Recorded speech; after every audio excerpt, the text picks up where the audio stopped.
Hello दोस्तों, स्वागत है आप सभी का हमारे इस नए वीडियो में। तो कैसे हैं आप सब? उम्मीद है बहुत अच्छे होंगे। तो दोस्तों आज हम लोग इस वीडियो में करने वाले हैं रेलवे साइंस के लिए टॉप 30 प्रश्न, जिसमें कि आपके न्यूमेरिकल भी शामिल रहेंगे।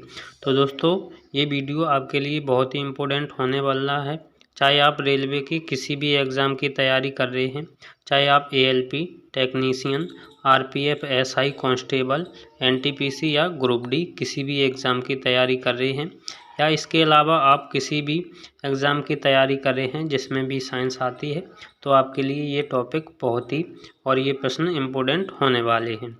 तो दोस्तों स्टार्ट करते हैं पहले क्वेश्चन के साथ। तो पहला क्वेश्चन कह रहा है, अवतल दर्पण द्वारा किसी वस्तु का प्रतिबिंब बनता है। तो मतलब कैसा बनता है? तो आंसर हो जाएगा, किसी वस्तु का प्रतिबिंब आभासी और बड़ा बनता है अवतल दर्पण के द्वारा। दोस्तों अवतल दर्पण का प्रयोग ENT डॉक्टर भी करते हैं, यानी दंत चिकित्सक जो डॉक्टर होते हैं ये भी अवतल दर्पण का ही प्रयोग करते हैं। तो दोस्तों ये क्वेश्चन भी बार बार पूछा जाता है। नेक्स्ट क्वेश्चन है क्वेश्चन नंबर 2। इसमें कह रहा है, बिलियन हैं आपके X, Y और Z, जिनके pH मान हैं 2, 11 और 7। उन्हें हाइड्रोजन आयन सांद्रता के अवरोही क्रम में व्यवस्थित करना है। तो दोस्तों किसमें सबसे ज़्यादा हाइड्रोजन आयन सांद्रता होगी, उसके बाद किसमें होगी और उसके बाद किसमें होगी? तो आपको लगाना है अवरोही क्रम में, यानी कि जिसका दोस्तों pH मान कम होगा उसके हाइड्रोजन आयन की सांद्रता ज़्यादा होगी। तो दोस्तों X का pH मान है 2, तो हाइड्रोजन आयन क्षमता सबसे ज़्यादा होगी। तो सबसे पहले आ गया X। उसके बाद Z का है 7, तो Z आ गया।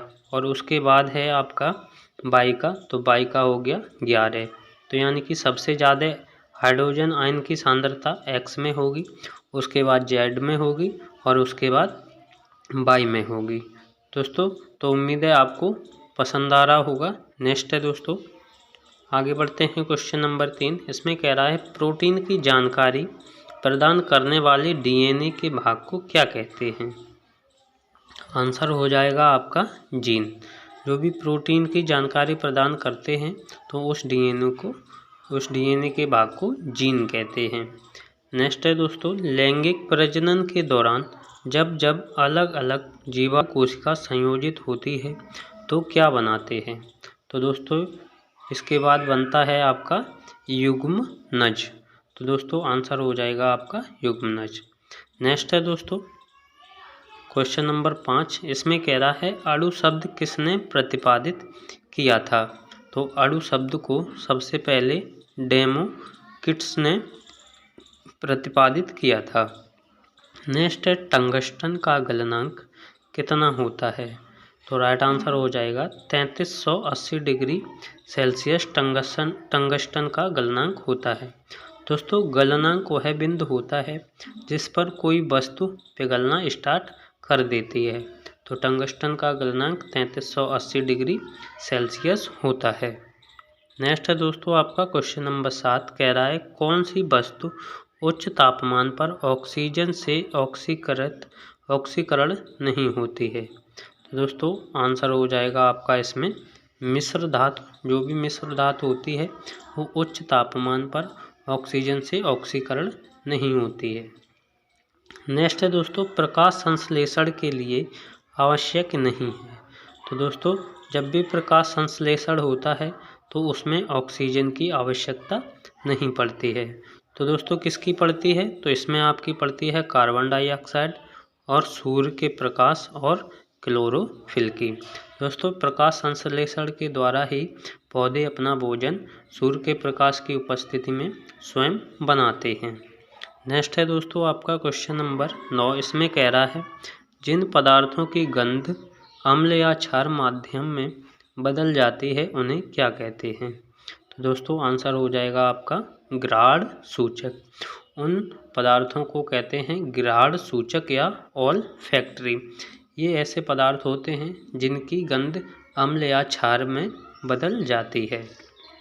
नेक्स्ट है क्वेश्चन नंबर 10। कह रहा है, किसी समान समूह में मौजूद तत्वों की क्या समान होती है?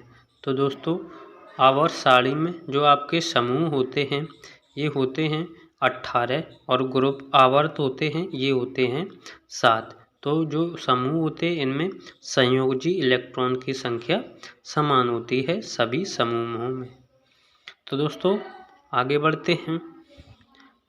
कह रहा है कारों में पेट्रोल के साथ ईंधन के रूप में किसका प्रयोग किया जाता है? तो आंसर हो जाएगा एथेनॉल का प्रयोग किया जाता है पेट्रोल के साथ।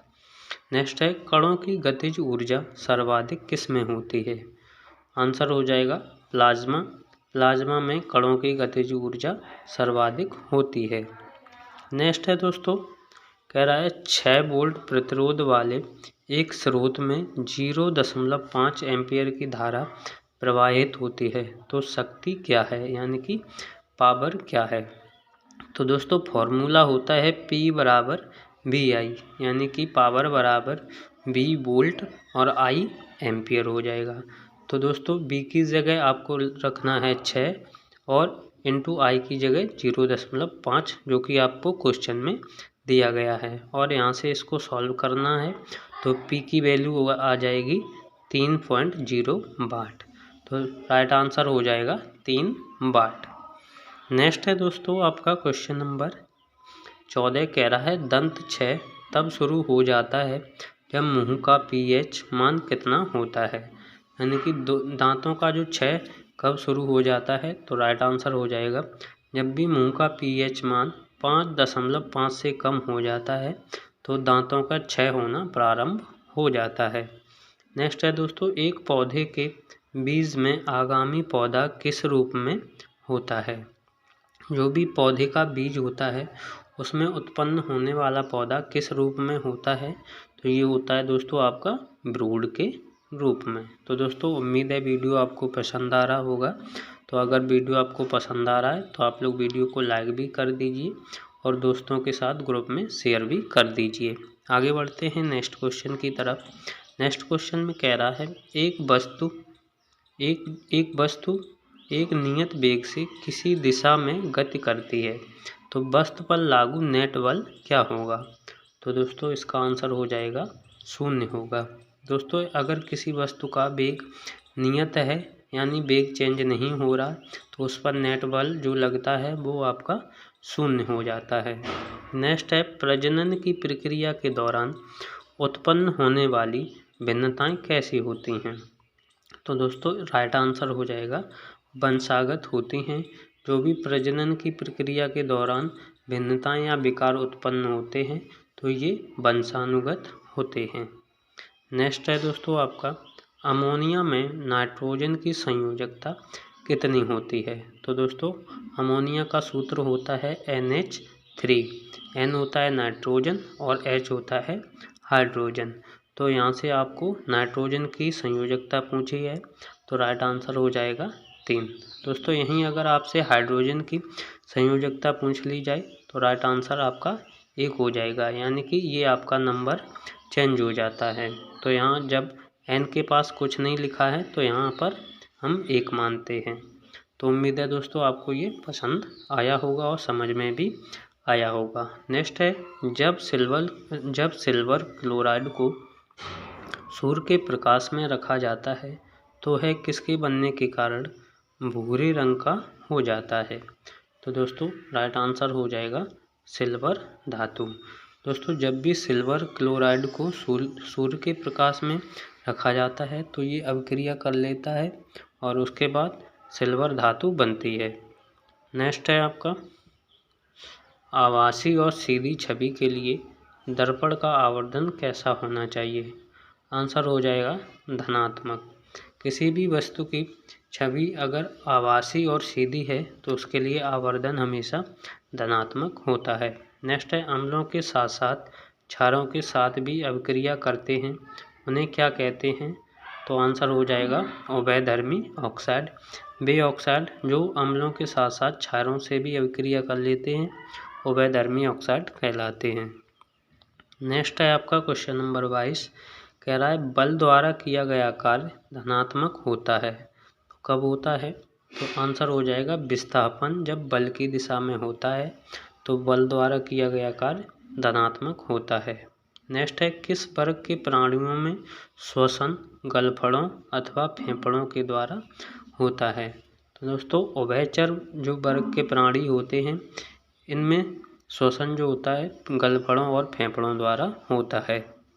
नेक्स्ट है आपका मनुष्य में निषेचित अंडा कहाँ पर प्रत्यारोपित हो जाता है। आंसर हो जाएगा गर्भाशय के स्तर में। जो भी निषेचित अंडा होता है निषेचन के बाद तो वो गर्भाशय के स्तर में स्थापित हो जाता है। नेक्स्ट है जड़ों की कोशिकाओं में लंबे रोमों जैसे भाग को क्या कहते हैं। तो इन्हें कहते हैं रूट हेयर, जो जमीन से पानी और पोषक तत्वों को अवशोषित करते हैं। तो इन रोमों को रूट हेयर के नाम से जाना जाता है। नेक्स्ट है हाइड्रोकार्बन के पूर्ण दहन के परमाणु प्राप्त होता है। आंसर हो जाएगा कार्बन डाइऑक्साइड और H2O यानी कि जल। किसी भी हाइड्रोकार्बन के पूर्ण दहन के बाद आपका अवशेष के रूप में कार्बन डाइऑक्साइड और जल उत्पन्न होता है। नेक्स्ट है किस प्रकार के प्रजनन से अधिक विविधता उत्पन्न होती है। आंसर हो जाएगा आपका लैंगिक प्रजनन। लैंगिक प्रजनन से अनेक प्रकार की विविधता उत्पन्न होती हैं। दोस्तों लैंगिक प्रजनन जो होता है ये जीव और जंतुओं में होता है और दोस्तों अलैंगिक प्रजनन होता है ये आमतौर पर पादपों में होता है। नेक्स्ट है दोस्तों आपका यदि कार्य का मान धनात्मक हो तो जिस निकाय पर कार्य हो रहा है तो क्या होगा, उसमें उसकी ऊर्जा में वृद्धि होगी। नेक्स्ट है भ्रूण के लिए भोजन संग्रहित करने वाले जनन कोशिका को क्या कहते हैं।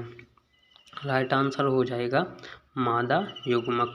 दोस्तों मादा युग्मक में ही भ्रूण का विकास होता है तो इन कोशिकाओं को कहते हैं मादा युग्मक। नेक्स्ट है दोस्तों आपका स्क्लेरेनकाइमा की कोशिका भित्ति किसके कारण मोटी होती है। आंसर हो जाएगा लिग्निन के कारण इसकी जो कोशिका भित्ति होती है ये मोटी हो जाती है। दोस्तों ये स्क्लेरेनकाइमा ऊतक है और दोस्तों इसका उपयोग जो है कठोरता प्रदान करने के लिए होता है।